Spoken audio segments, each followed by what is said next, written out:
Welcome, everyone. We're going to go ahead and get started. This is Mary Shika with the Iowa Mentoring Partnership, and Russell White, our Vista, is here with us as well. We'll go through and do some introductions. If you would please introduce yourself and your program. And since we're talking about working with schools today, if you would talk about if you're school integrated, meaning that you are like at the school an employee, school-based, or if you're community program working with schools. That will give us an idea about who's on the call today. So you on our end, so if you just make sure that you have, you mute yourself on your end if you have any background noise, but it sounds pretty good so far. So first off, Amanda McCurley, I'll say hi to Amanda from IDPH. I know she said she didn't have a microphone today, but she can chat. So she says she has a couple of host sites that are based in the school. And Barb Gerling.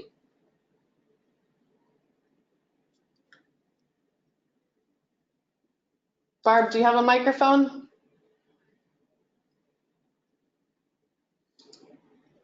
Okay, we'll move on to Dave. Barb says she has no mic. Dave, oh, and Barb's with Dave, and don't have mics today. And you guys want to tell us a little bit about your work in schools?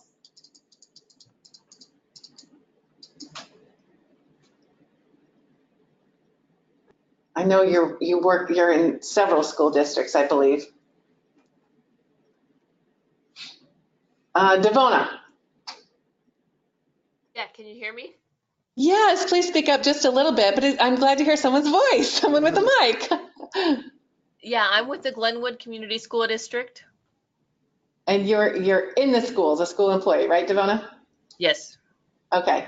And Barb and Dave said they work with foster grandparents and they're in area schools. Thanks. And next,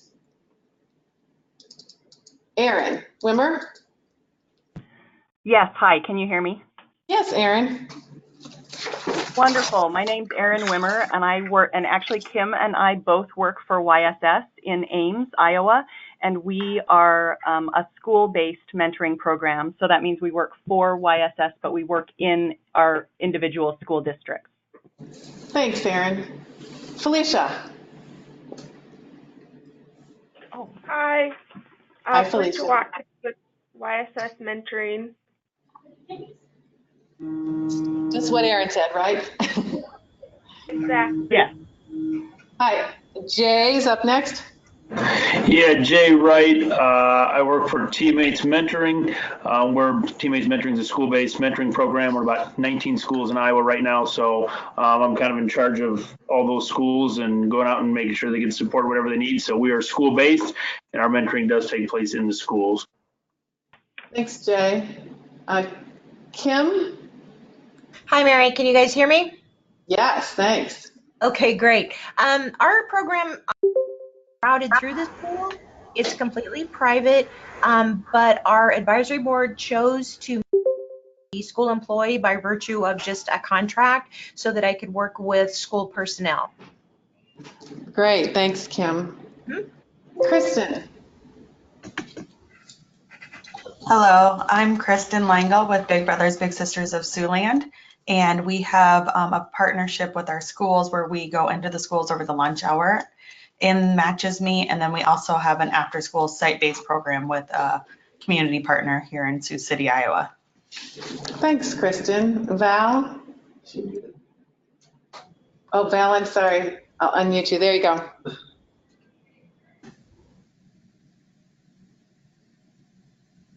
How's that? Yes, we can hear you. Okay, awesome.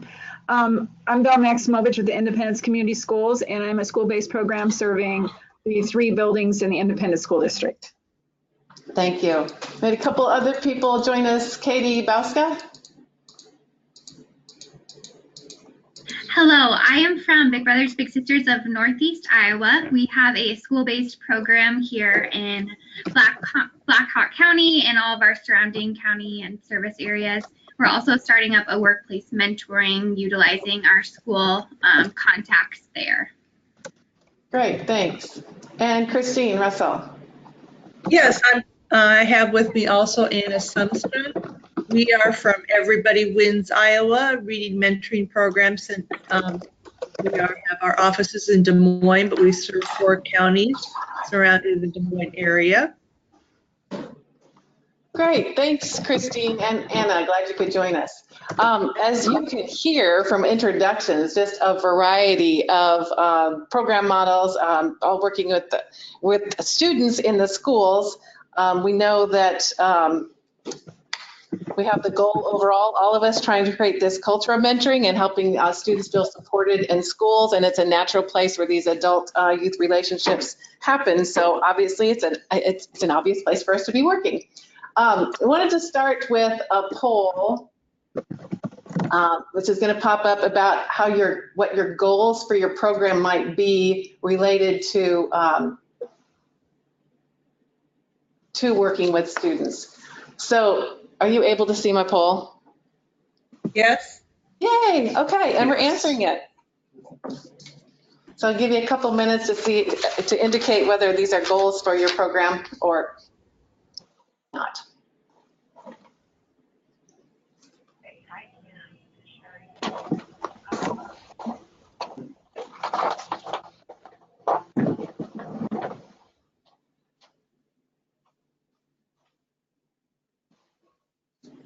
Okay, we have the majority of people that have voted, and it looks like of these goals listed that related to schools, that academic achievement is obviously highest rated, but behavior is really up there too, and school attendance. And then some programs don't have goals related to this, but obviously they have other goals for the program as well. But when we're looking at talking with schools, often these 3 things, academic achievement, behavior, and school attendance are 3 ways that we do support student success in school. So I just wanted to think about that as we launch into working with the schools. So I wanted to share some research with you first, and this is from the National Mentoring Resource Center. I know you all collect data and you know about results with your programs. This is just some review of programs nationwide. They find statistically significant impacts in school-related attitudes, performance, and behaviors, and that does include such things as attendance. A key factor for predictor of academic gains was the relationship closeness, and I know that's something that a lot of us are keeping tabs on in our programs as well, but that is a real key factor we know. Programs can achieve academic improvements for youth without emphasizing academics, and that goes to the role of the relationship again, and that our mentors are not tutoring students per se, and they're not specifically working on academics necessarily, but they do have the effect on academics. And the very last bullet point is a meta-analysis of many types of programs, mentoring programs, school-based or not, and they found that there was evidence of positive effect on some of these school indicators. And then there's some not so great news and some analysis of the research too that I don't think you'll be surprised through the first one. That's difficult to provide a meaningful volume of mentoring during the school year. I think some of you probably will talk about just the challenges of scheduling and working around schools, student schedules, and mentor schedules and getting those to line up. The second piece in some research, they found that the impacts of programs did not appear to continue to the following year, which is a little disappointing. And the last piece is a meta-analysis from 6 different evaluations, did not conclude any reliable improvement in the outcomes they examined. So you can look into this research more on the National Mentoring Resource Center. I think the meta-analyses are really interesting because they are looking at several different studies, but these are just the studies that are out there too, and you're all collecting data information on your own results in your programs as well. So I just want to talk a little bit about embedding yourself or in the school districts and school programs and looking at learning supports at the school. This is where I feel like mentoring programs really fit. it will help you think about how you can make the case for mentoring as an essential strategy to help students achieve their highest potential. Learning supports are just a wide range of strategies, programs, services, and practices implemented to create conditions to enhance student learning. And I think that we would think that mentoring helps to address all of these things like school readiness, healthy development, and success in school and life. So the colors there, you can see that the code, the color key there. The green is promoting.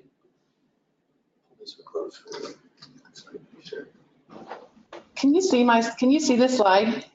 No. I'm so sorry. You're still seeing my poll. I'm sorry. You guys speak up. Don't let me do something like that. Okay, now how's that groovy slide? No. Oh, okay.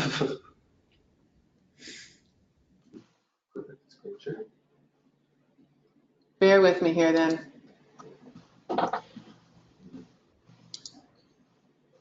Oh, wait. Ah, there you go. Okay. I was so proud we made that poll work, and then I didn't get back to the screen. I'm so sorry.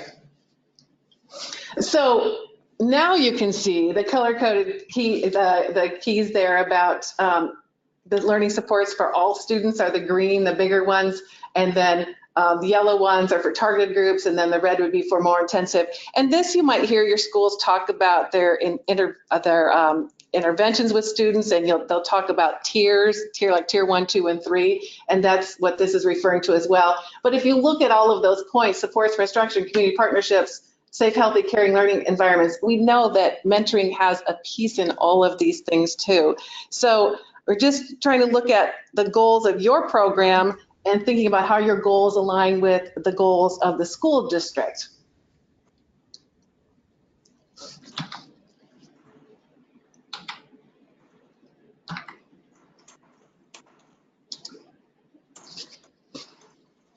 And I just listed some of these supports at local school districts to think too. Some of this might be where you can embed your program, or also look at some funding, or again, just to align and help you make the case with schools about how you're helping them to reach their goals with the mentoring programs.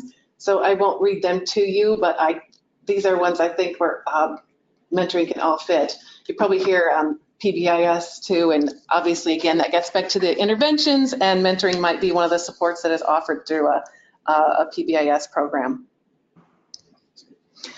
So now we're going to hear from a variety of programs. I know that others on the call that aren't the official presenters this time have different experiences to share, and obviously we'd love to hear from you too. So please speak up, ask questions, raise your hand, chat, any of those things. So first we're going to hear from Erin and Kim, who are with YSS. Good luck. Somebody has some background noise there, please, if you'd mute yourself.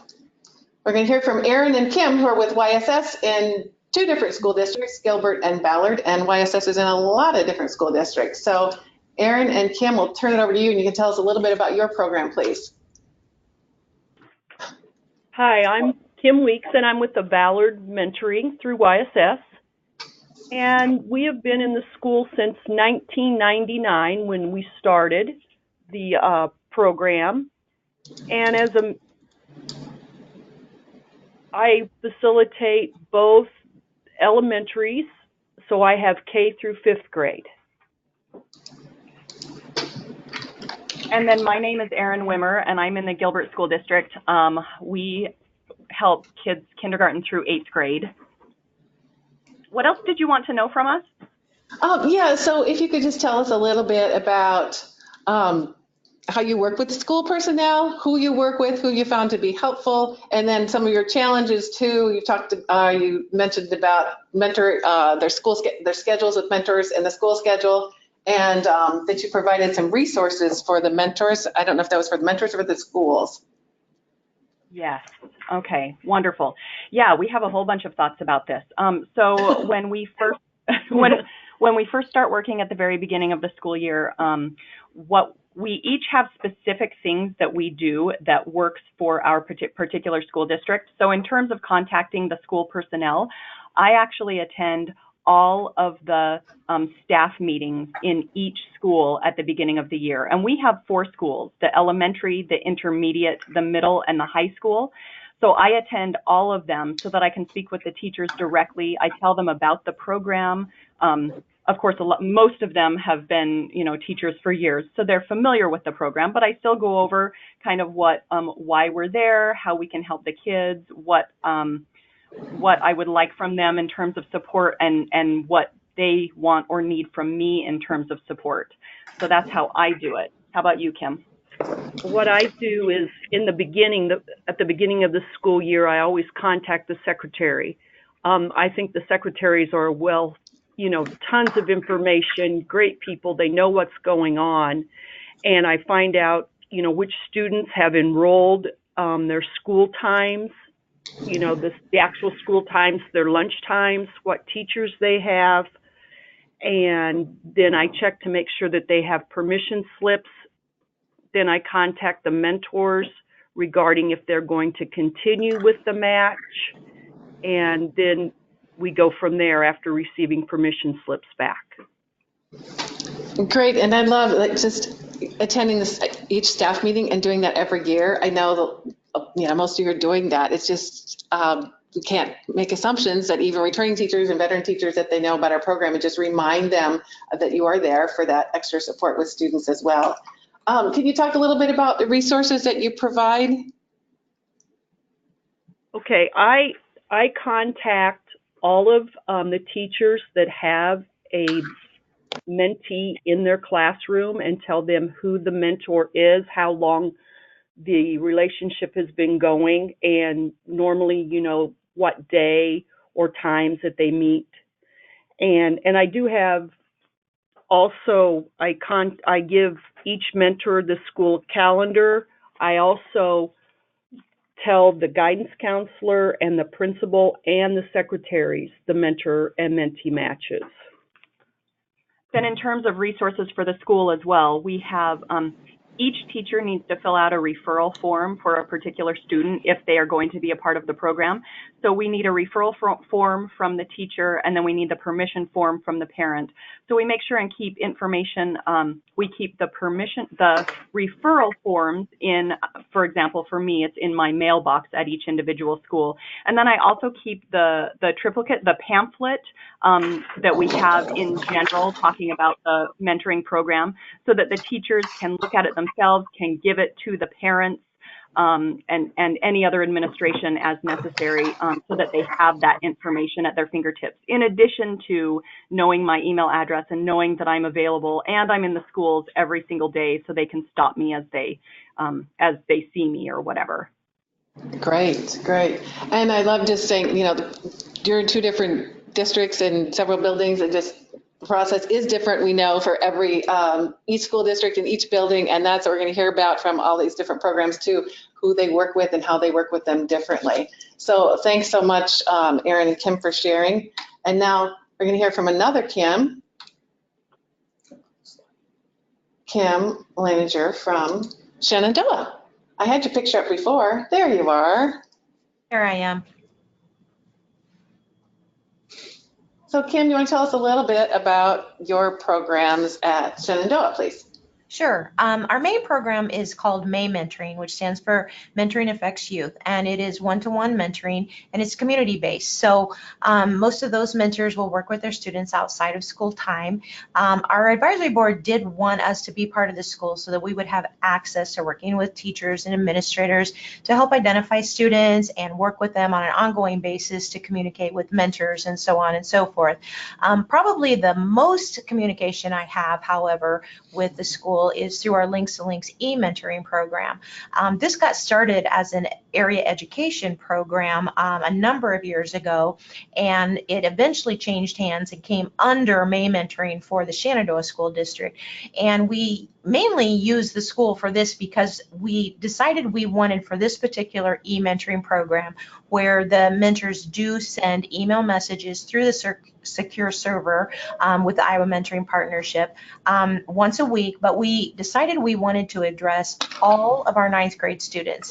And so the best way to do that was to utilize our Language Arts 9 teacher who does see pretty much all of the high school students. And so I worked directly with that teacher, and she has the students message from the classroom. That way she and I can both prompt the students to message, we can kind of monitor the communication between the student and the e-mentor, and it works really, really well. And what we're trying to do with the focus of that program is still the same as May Mentoring in that we want to be supportive and encouraging and offer some guidance, but in particular we try to really encourage those ninth graders to be engaged in their high school career, to be involved, to participate in things, to really get the most out of those years, and then to start thinking about what they want to do out of high school. We know that a lot of ninth graders don't have a clue what they want to do, but we try to help them start exploring by communicating with community people, letting them know that there's people in the community that really do care about them,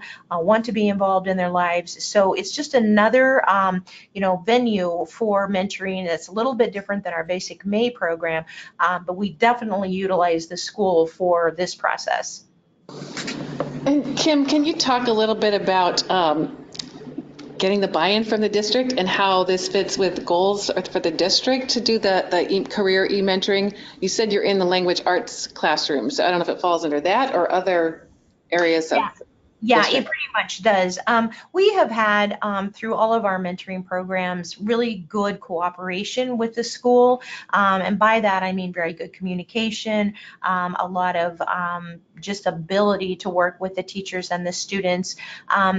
But our particular school, I don't think would really like to have school-based mentoring for our main May one-to-one program. However, the buy-in for the e-mentoring program, like I said, it kind of got started with the Area Education Agency, but when May Mentoring took it over for Shenandoah, we just had a group of people, both an advisory committee, which had community people in it, and had a group of administrators and teachers. And it made sense for our goals for that program to address the students who were in school and to have this be actively participating while they're in school. As you guys know, emails are not the preferred form of communication from students. It's old school now. At the time we started it, it was a little fresher, but these days it's a little bit cumbersome to email, and if we were asking kids to do this on their own, that wasn't really going to happen, especially when you have to log into a server. But by making it part of that language arts curriculum, we could not only address each one of our ninth grade students, but we could have the teacher prompt and again kind of monitor that. And so I go up to the school to get them started with registering, and I can also kind of monitor, how many times they're sending messages. I can address any problems they might have, but it's that ninth grade teacher who actually once a week says, okay, this is e-mentoring day, and we're going to read what your e-mentor wrote, and we're going to respond. And she will offer prompts for them, like if they're having trouble knowing what they want to talk about, she will either give them a question to ask their e-mentor or a topic to ask their e-mentor to try to kind of stimulate that conversation a little bit. So I totally use that teacher a lot, and we have gone through now several different teachers, but they all have been wonderful to work with because I think they believe in what we're trying to do and connecting these people with community members that can help benefit them, outside of that high school curriculum. Great, thanks for explaining that a little bit more. And we've heard from two really different kinds of programs too. If people have questions for either YSS folks or Shenandoah, if you want to, you can ask right now, or if you want to put something in the chat box. I'm just going to remind folks, as Kim's talked about the e-mentoring platform, that is something that is available to IMP programs. It is a closed program and it's a secure program. So I know you all have your rules about how matches communicate, and they really shouldn't be communicating, electronically outside of their meeting time too. So this is a way for you to monitor their communication. And Kim is being very kind about talking about, yeah, it seems a little old school right now too, and sometimes it can be, it seems a little burdensome, like to log in through that, but obviously it's about the safety of your matches too. So Christine had a question for Kim. Do the Shenandoah students know who their e-mentors are? Is that... What we decided to do, and I think the system was originally set up to make that somewhat anonymous, because within that system that you log into, you can kind of create your own profile, that kind of thing. What we decided to do was have each of our e-mentors write a very brief bio of themselves, and then I print those out and the students read those bios. So they choose their own e-mentor. What they do, since they can't all have their particular choice, and several may want the same one or whatever, they give me their top 5 choices, and then I just go through and sort out and try to make sure, and I have been able to do that, make sure that each student gets one of their top 5 choices. So the students are reading about the e-mentors, and they're identifying maybe a common interest. It may be a career, but it may not be a career, maybe a hobby or just something that might spark their interest. So the student chooses. Once they have chosen based on that bio, they do know the name of their e-mentor, and eventually we offer face-to-face gatherings here at the school where the available e-mentors come and they can meet them face-to-face.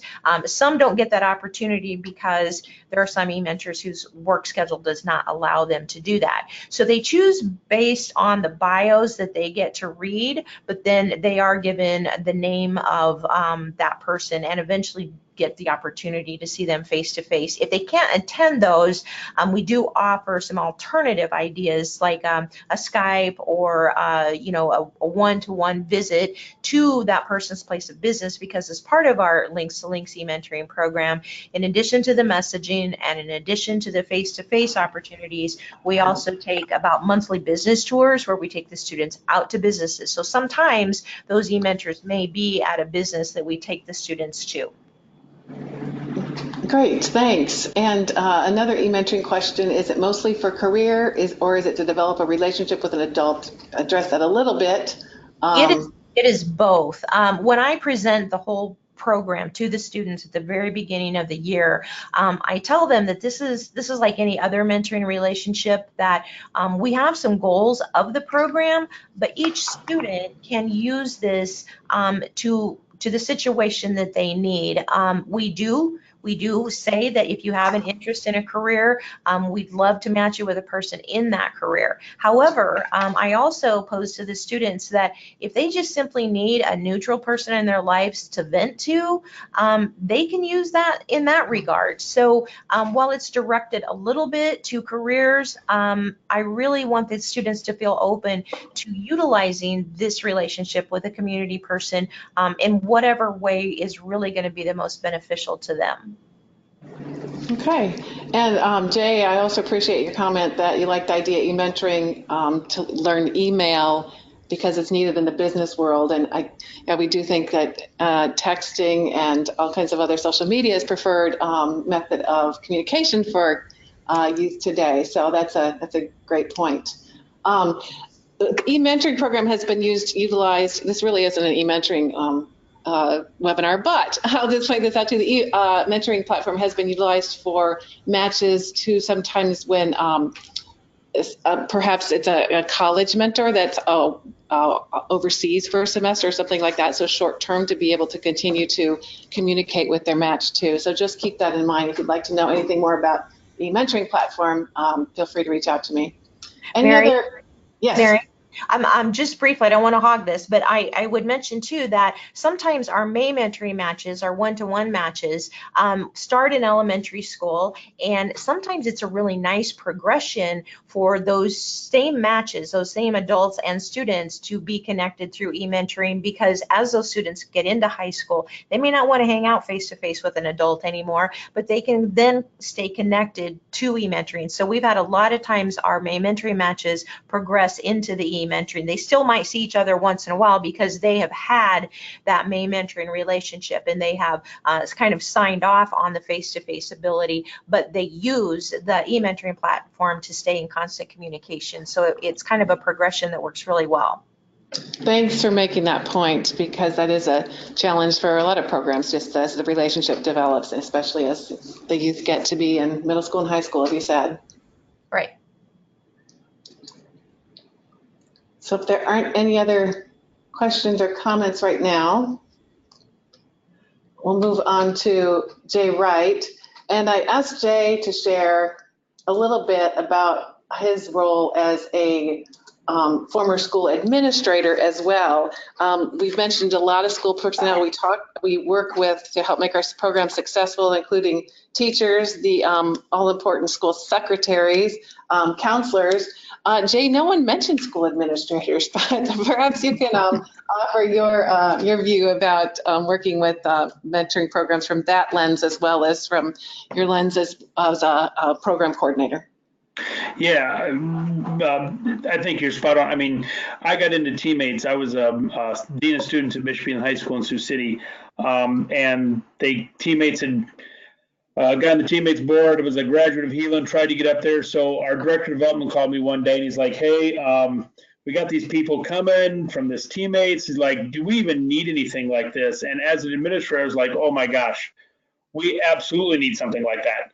And I said, we just had somebody in my office a week before that had been depression, anxiety, and he was leading the school musical and the student council and was the homecoming king. And this kid's got anxiety and depression. Like, everybody wants to be you, man.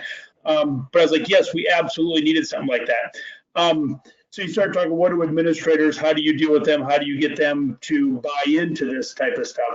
And the biggest thing is, administrators love data. Superintendents want to know costs, and principals want to know time. So superintendent wants, how much is it going to cost my school? And the principal wants to know, well, how much is this going to take away from one of my staff members doing something else? One of the real problems that you'll see with schools is Department of Education, the state legislature, they keep adding more and more and more and more. They talk all the time about we got to have more instruction time. We need more STEM classes. We need MTSS for these schools. You know what MTSS is? We need all this stuff. We got to have kids doing schoolwork all the time. And if you go to any administrator conference or find anything out about best practice and learning, it's the exact opposite of that. They need less of that. They need more time with positive adults. They need more time away from them. They need more time to just play and be kids, whatever it is. And you go to administrator conference about building culture and what does it take to build that positive culture in a school. So it's really kind of this, it's two dynamics of what schools are being judged on based on what we know schools really do best. So what do administrators want to hear? How is this going to benefit us and show us the data? So one thing in this slide, we'll hit on several things I'm going to hit here. You're going to build healthy relationships. You want your students to have one caring adult in the school. Joel Peterson's a superintendent at Cardinal of Elbin, and he does a big presentation on this, of the importance of one caring adult in the school for every kid. And when he talks about it, he basically says, hey, whether that's the teacher, the bus driver, the administrator, whatever, be the caring adult for that one kid. The problem is, your teachers are super busy. Your coaches got stuff after school. You've got administrators running all over the place to meetings at the AEA. They don't all the time have time to be that mentor for that one kid or be that one caring adult. So what do you want to do? How about bring the mentor to the school from the community? Bring somebody else in to be that one caring adult. What's great about having it in school? Hey, now there's a caring adult that cares about me in the school that comes, once a week, twice a week, whatever it is, once a month. I got somebody in the school that cares about me. So you're tying that one caring adult to the school. And you want that one positive role model for the student. You got all these kids that are, if you're the B student who just comes to class but has to go home right away, you may not ever, you kind of can disappear in the school.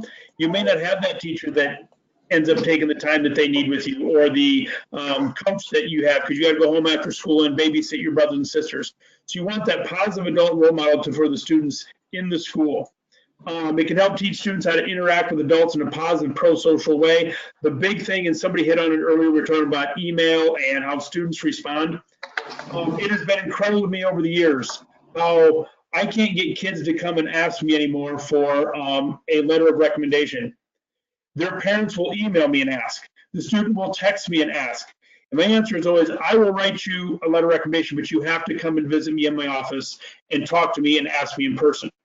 They don't know how to do that. They've lost that personal skill, that interaction one-to-one, because they're busy with their face in a computer or in a phone or whatever it may be. So now you want to say, hey, let's have them meet with that student, teach them how to interact with an adult, learn those adult, how to have an adult conversation, ask the right questions, like I said, in a pro-social way, outside of just interacting with them via social media. And then provide resources for parents. Mentoring, and you guys all do this, you're not trying to replace parents or anything like that. All you're trying to do is say, this kid needs one more caring adult than that one caring adult at school. Sometimes you got great parents. I mentioned the kid I talked about earlier who he's in our office and he's in tears. We don't know what's going on. He had great parents, supportive parents. They had plenty of money. It was not, and yet here was this kid that was really struggling to be a teenager. It's not that easy. So we just tell parents, hey, we're not trying to replace you. It's not something the parents have done wrong. It's just having that one caring adult at the school. And then provides opportunity for youth to work through situations, discuss behavior strategies. I know I go each week and see my mentee at the grade school. He's a 6th grader now. And there were times it took a while. It took a year to develop a relationship where he would open up a little bit. There was a couple times last year where, man, he was on tilt about something. One had happened on the bus. They were trying to get on the bus and something happened. He was upset. We were able to take time and talk and say, okay, how can we work through this? Who can you talk to? What really happened? Well, by the time he went back to class, he'd forgotten about it. It was no big deal, not forgotten about it, but he'd moved on. So he'd worked through those things in school. Something that would have caused him to maybe be on tilt and maybe have a rough rest of the afternoon, we were able to work through it. He had somebody to talk to about it. He had a plan to how to deal with it. And turns out, it ended up not being a major deal. He got through it just fine.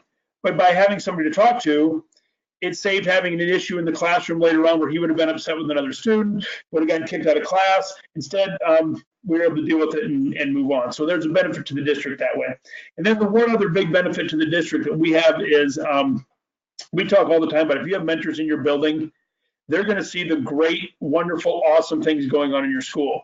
I always tell people my wife went and mentored, and like the first or second week she goes, oh my gosh, did you know they're doing a book fair? Did you know that the 5th grade class is doing some sort of presentation on the saints of whatever? Like all of a sudden they see the really cool things you're doing in school. Usually your families, your community, they see your school at the football game or at the gym or at the theater for some sort of presentation. They have no idea what's going on actually in your school. This gets adults to actually see what's going on in your school, and they say, wow, those teachers are amazing. Holy cow, I can't believe this cool thing that they're doing. So it gets them into the district. And the last thing I would just say about benefits to the district, you asked a question right at the start, Mary, about what does our program do, attendance, behavior. For example, teammates, we don't teach or train to any of those things. We teach to train for hope, train them to build on kids' strengths, get them engaged with school.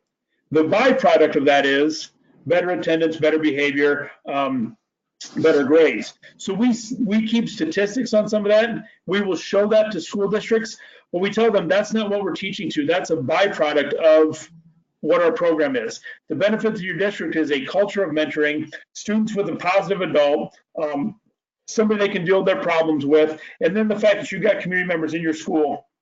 So while we look at some of that data, it's really about how do you put that one caring adult into the school and give students that one caring adult that maybe the principal, teachers, coaches don't have time to always be. So I probably talked way too long. I could have gone on longer on this, Mary, but I will stop there or take questions as needed. Great. So if anyone has questions for Jay or wants to ask them or put something in the chat box, and you didn't talk too long, appreciate your passion there, Jay, and appreciate you talking about students that might get lost or fall through the cracks, and just boiling it down to superintendents thinking about cost and principals thinking about time, as well as all the other details you shared about benefits to the district. Anybody have a comment or a question for Jay? Appreciate your perspective. And batting cleanup, Kristen, how do you like being in this position? Last, what hasn't been said? I know. But Kristen, I think you could talk about how your lunch buddies work and then a little bit with your after school program and being honest about challenges with launching that new program too, please. Yes, we have a Lunch Buddies program in Lamars, Iowa. It's where we just started our 7th year there. It's been probably one of our most successful school-based programs. And that just kind of started by, I came in a year into it. Some other gals who no longer work here started it. But it's just, I've learned while doing it, I mean, it helps. I'm from the community, so a lot of the teachers know me. I grew up there. But always just kind of keeping the secretaries, like everybody else have said, are kind of, they run the schools, I feel, at least in ours. They're doing, 8 different jobs, it seems like, every time I stop in there. So always being sure to like kind of thank them, keeping them in the loop. So anytime I get a new mentor in, I have them on the emails. Excuse me. We let them know, that we appreciate them. We remember them on administrative assistance days. At the end of the years, we bring cookies or some kind of little platter in to all the teachers, thanking them for their support, because, if teachers get sick of me going into the school or the mentor going into the school, they're not gonna, want us there. So that won't be helping anything.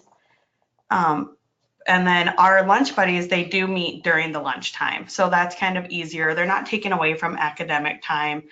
We let the teacher know, like others have said on the call, at the beginning of the year to, send any homework they need to work on. The teachers and the bigs have a great relationship where they'll email back and forth, if there's anything the child needs to work on. And then they do it, or if they talk, if there's been an issue going on at school, the big will kind of say how are things going at school, and then somehow bring up that topic and visit with them about it. And then we are excited. We actually just had a meeting today, so we will be starting another Lunch Buddies program in another school district. So that's pretty exciting it's actually in Plymouth County. And then we have our after school program is partnered with Beyond the Bell. So for that school, we are just at 4 of their locations. They're in all the elementary and middle schools here in Sioux City and I think South Sioux City as well. So we just have the staff there kind of nominate children that they think would benefit from having somebody. Again, it's getting the parents on board. The good thing about that program is the mentor can go, it starts at 6:30 in the morning. So they can go from 6:30 till about 8:20. And then they can go again after school from 4 to 6 p.m. So they can go in there on any day of the week and visit with their child. And then just kind of, help with homework. Not many kids want to do homework after school there. So play games, visit, check in, see how things are going. And then again, it's not a lot of commitment. I guess one of our hardest things is since it's a school-based program after school and there's a cost to it for parents, is getting, the kids to stay longer than maybe the school year.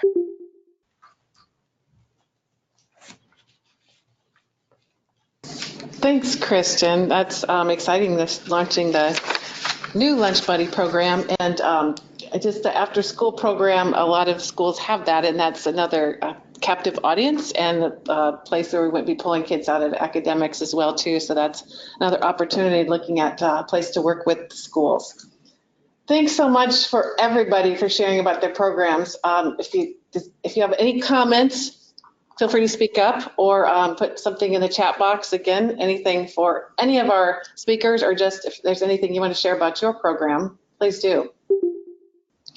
Have some resources here. I'll be sending out the slides. These graphics are just some things that you could share about education-related mentoring statistics. There are several webinars this month. It's a focus through the National Mentoring Resource Center and Mentor and Attendance Works and some other programs. So there's a link to all those school mentoring webinars. They were also in the IMP newsletter this month. I shared some of the research from the National Mentoring Resource Center, but just want to remind you on the National Mentoring Resource Center, besides research, they have reviews of relevant practices, blog posts, the webinars there, and some other resources for schools too. So take a look at that. And the last link is an issue brief from Mentor, an investment in fostering academic achievement. It's a one-pager front and back. It's an excellent piece to share with stakeholders, just kind of making the case for mentoring, if that would be of use to you as well. Just a reminder that the Iowa Mentoring Summit is coming up Thursday, October 4th. Some of the topics we're going to cover are listed there.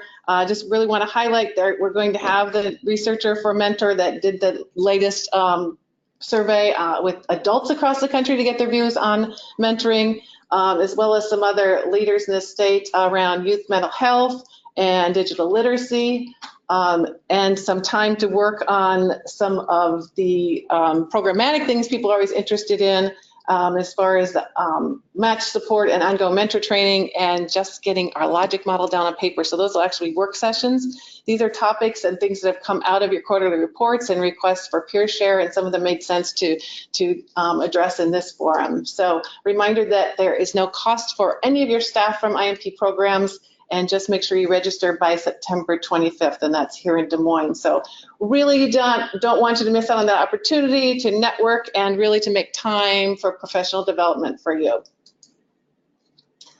And our next peer share call in October will be about National Mentoring Month and trying to engage a broader audience. So we'll talk about trying to engage champions and your local media and how we can be helpful for that.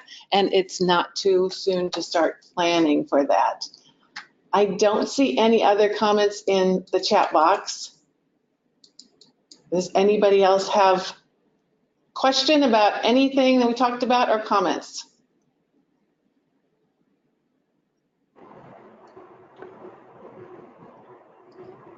Thanks again for all the presenters today, and thanks for everybody for being on the call and for your questions. Look forward to seeing folks on October 4th, hopefully, or at our next webinar on October 11th. Thanks, bye-bye. Thanks, Mary. Thanks, Mary.